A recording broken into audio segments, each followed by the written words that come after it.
Hello everyone, I hope you're having a wonderful day. Today, we're going to witness the moment one handmade basket of sticky rice cakes and one unexpected three-wheeled bicycle turn an ordinary village day into a life-changing victory for Tu Tien. Because sometimes the smallest gifts give someone the courage to move forward for real. If you enjoy the story, don't forget to subscribe so you won't miss the next videos. Morning arrived gently, almost shyly, filtering through the old wooden slats and laying long ribbons of sunlight across the floor. The kitchen still held the coolness of dawn, but the first signs of life were already there. The faint hiss of water warming on the stove, the soft rustle of banana leaves set aside to dry, the familiar scent of glutinous rice soaking in a large metal bowl. Tu Tien stood over it with both hands in the water, rinsing each handful slowly, carefully, as if this small act deserved the same patience as prayer. The rice Jack had brought her days ago still carried a faint, clean fragrance she couldn't stop noticing. It was the kind of scent most people would overlook, but not her. She always noticed what came from care. She smiled to herself as she let the water run through her fingers, thinking how she would ask him to buy more next time. Not immediately, not as a request. More like a quiet line added to the life they were already building together, one more ordinary thing that somehow meant home. Nearby, mung beans soaked in another bowl, tiny green pearls waiting to soften. She had already set out the peanuts, already prepared the twine, already checked the banana leaves. The morning had barely begun, and yet her heart was already full, not with excitement exactly, but with the kind of steady hope that makes even repetitive work feel lighter. Outside, the yard was still half in shadow. Jack had left early. He moved quietly when he went, careful not to disturb her, but she had heard him anyway.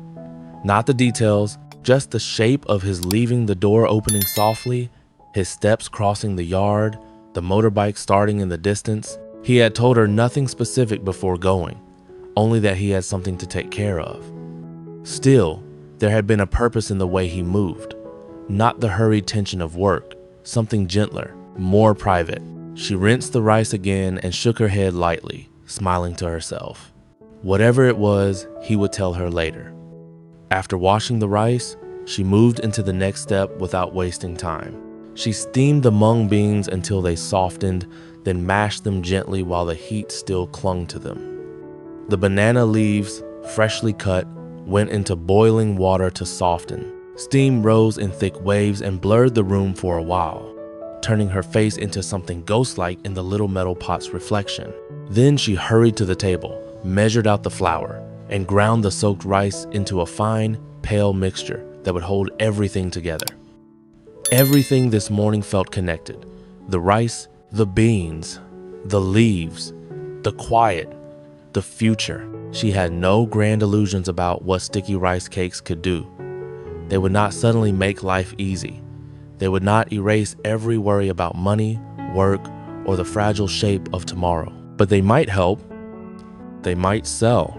They might become a small income she could count on. And if that happened, maybe she could stay home more. Maybe she wouldn't have to leave the house as often. Maybe Jack would worry a little less. Maybe the life they were trying to build would grow steadier, one handmade cake at a time. The thought alone made her work even more carefully. Later, when the filling was ready, she mixed minced pork with dried shallots, pepper, and a little fish sauce, then stir-fried it until the aroma filled the house. It was rich, savory, warm, the kind of smell that made an ordinary kitchen feel generous. She rolled the filling into small round portions and lined them up beside the flattened dough. Then she began wrapping. Each banana leaf was brushed lightly with oil, then filled, folded, tied, one by one. Tight but not too tight, secure enough to hold during steaming, gentle enough not to tear the leaf. Her fingers worked with quiet confidence, repeating motions learned through effort and observation. And with every finished cake, the same feeling deepened inside her. This mattered, not because anyone else had declared it important, because she had. Far from the quiet village kitchen, Jack stood in a bicycle shop under bright fluorescent lights, staring at a row of colorful frames lined up along the wall. The smell of rubber, machine oil, and fresh paint hung in the air. Somewhere near the back, a radio played softly. The shop owner, Lin, recognized him immediately and walked over with a smile that carried both curiosity and warmth. "Looking for something special?" Lin asked. Jack smiled back, but there was a softness in it that hadn't been there when he used to shop for practical things, tools, materials, hardware, supplies. Today felt different. "Yes," he said, "for my girlfriend." Even saying the word changed his voice. Lin's expression brightened in a knowing way. "What kind of bike does she need?" Jack looked across the rows again, more seriously now. He wasn't thinking about what looked expensive or stylish. He was imagining Tu Tien, the way she hesitated before trying something new, the way she laughed when she was embarrassed, the way she wanted freedom but still carried traces of fear she didn't always admit out loud. "She's gentle," he said. "Still learning. I want something safe." Lin nodded and began showing him options. A sporty frame for confident riders, a small fashionable one for younger women, then a graceful white woman's bike with a clean, elegant shape that looked sturdy without being too heavy. Jack stopped immediately. "This one," he said. He could already picture it. Tu Tien's hands on the handlebars, her face when she saw it, her first careful pedal forward. Then another thought hit him. "What about training wheels?" Lin blinked. "For this size?" Jack nodded. "She doesn't know how to ride yet." The owner laughed softly, not mockingly. "Adult bikes don't come with training wheels, only children's ones." Jack looked back at the bicycle, then at the shelf of smaller accessories, and his expression sharpened in the way it always did when he moved from idea to solution. "Can it be modified?" Lin studied him for a second. "It would need custom work." "That's fine." That was all he needed to hear. A little later, he wheeled the white bicycle out into the sunlight and headed straight for the mechanic's roadside shop. The village road stretched ahead in dusty, warm light, and his shadow moved beside the bicycle like a second promise. At the mechanic's place, sparks soon began flying. The older welder examined the frame, frowned at the children's side wheels Jack had purchased, then gave a skeptical shake of the head. "This isn't made for that." "It can be," Jack replied. The mechanic looked at him again, then at the bicycle, then back at the determined expression on his face. "For your wife?" he asked casually. Jack smiled faintly. "For someone I love." That answer seemed to settle it. The mechanic got to work, measuring, cutting metal, welding 2 support bars carefully onto the rear frame. Jack stayed close the entire time, watching every spark, every angle, every adjustment. He explained more than once that absolute safety mattered most. If she felt afraid, the bicycle had to reassure her before he ever did. The mechanic extended the support slightly so the small wheels would sit firmly against the road. Then Jack tested the balance himself. Hands on the handlebars, eyes narrowed, checking that the frame held steady on both sides. When it was done, the 2-wheeled bike had become something else entirely. Not just a bicycle, a bridge. A way for her to move through the village with less fear. A way for him to tell her, without saying too much, that he saw where she still trembled and he was willing to build around that fear instead of asking her to overcome it alone. Back at the house, Tu Tien's morning stretched into noon and then gently into afternoon. The cakes were done. The steaming had taken time, as it always did. The kitchen had grown hot. Her arms ached lightly. But when she looked at the finished bundles stacked neatly beside one another, she felt the kind of tiredness that comes with satisfaction instead of defeat. Later, after selling every last one at the market, she returned home glowing with the quiet pride of someone who had proven something to herself. She watered the garden, picked tomatoes, talked softly to Miu Miu, the cat, as if sharing secrets, and every now and then, without meaning to, she glanced toward the road, listening for the sound of Jack coming back. By the time the sun began to lower, the whole yard had changed color. What had been bright and ordinary at noon was now soft and golden, the light stretching long across the vegetable patch, the porch steps, and the little path leading in from the road. Tu Tien stood in the kitchen stirring tomato and egg in a pan, the smell rising warm and familiar, while a pot of rice finished steaming beside it. Her body still carried the tiredness of the day, 3 long hours tending the cakes, the heat of the market, the strain in her voice from calling customers, but under the fatigue lived something far brighter. Every cake had sold. She still couldn't quite believe it. The market scene kept replaying in her head in pieces. The first hesitant customer, the schoolchild tugging his mother's sleeve, the woman who bought the last of them, the stack of money folded in her hand at the end. It was not a fortune. It would not change everything overnight, but it was hers, earned by her own hands. Proof that she could do more than wait and worry. Proof that she could help carry the weight of their future. She had even saved 1 cake for Jack. It sat on a small plate near the window, still wrapped neatly, waiting for him. Every few minutes she looked at it and smiled. Outside, Miu Miu wound lazily around the garden edge, while Tu Tien picked a few ripe tomatoes and brushed dirt from their skins with her apron. The evening breeze moved through the plants and carried the smell of earth and leaves and the first hints of cooling air. The world seemed to be congratulating her in the quietest possible way. Then she heard it, not the motorbike he had taken earlier, something heavier, slower. She stepped out onto the porch, wiping her hands on her skirt. At first she saw only Jack's silhouette at the gate, long and dark in the sunset, but then he moved forward and the object beside him caught the light. A bicycle. No, not just a bicycle. A bicycle with 2 small side wheels fixed to the back. Tu Tien froze. Jack walked into the yard with a kind of wide smile he only wore when he was deeply pleased with himself for reasons he considered entirely justified. He wheeled the bicycle slowly so she could see it clearly. Graceful white frame, clean handlebars, polished seat, and those 2 extra support wheels standing firm and solid beneath it like tiny promises made visible. For 1 second, she forgot how to speak. "What is that?" she asked, though the answer was obvious. Jack stopped in front of her and rested 1 hand on the seat. "It's for you." Her eyes widened. "For me?" "Yes." The word came easily to him, but to her it landed with the force of something much bigger than a gift. She had mentioned learning once, only once, and shyly, half laughing at the idea because she had been embarrassed that even a bicycle still frightened her. He had listened, quietly, without making a big moment of it, and now here it stood in the yard, transformed into something safe enough for her fear to survive. She stepped closer, almost cautiously. The white paint caught the evening light.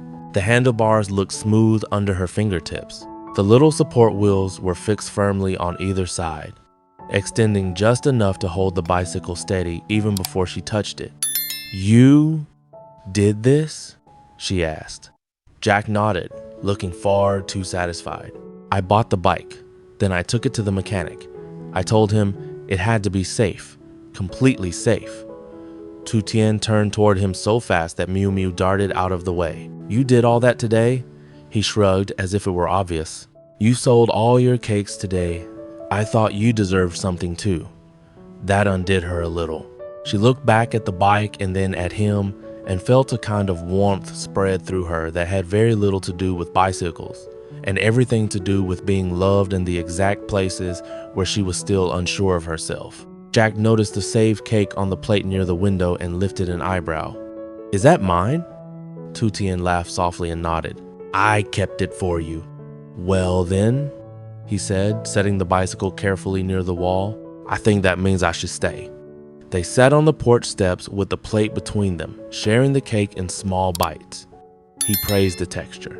She told him, in detail, about the market, how few people stopped at first, how she almost lost courage, how 1 customer led to another, and how by the end she was calling out with confidence instead of fear. Jack listened as if she were recounting a triumph from a distant battlefield. "You did it," he said when she finished. Tu Tien lowered her eyes, smiling shyly. "I really did." Then, because the evening had already turned soft with gratitude and the bicycle stood waiting in the yard like a challenge made gentle, Jack rose and held out his hand. "Come on." She looked from his hand to the bicycle and then back to him. "Now?" "Now." Her hesitation came back immediately. It was still there, as real as ever, tucked under all the joy of the gift. Jack saw it and softened at once. "I'll be right beside you," he said. "You won't fall." That mattered. So she stood. He wheeled the bicycle out to the smoothest stretch of the village lane just beyond the gate. The light had turned honey gold now, touching the road, the hedges, the low fences, and the tops of the distant trees. Everything felt suspended in that beautiful, temporary stillness between late afternoon and evening. Tu Tien put one hand on the handlebar first, then the other. She looked at the seat with deep suspicion.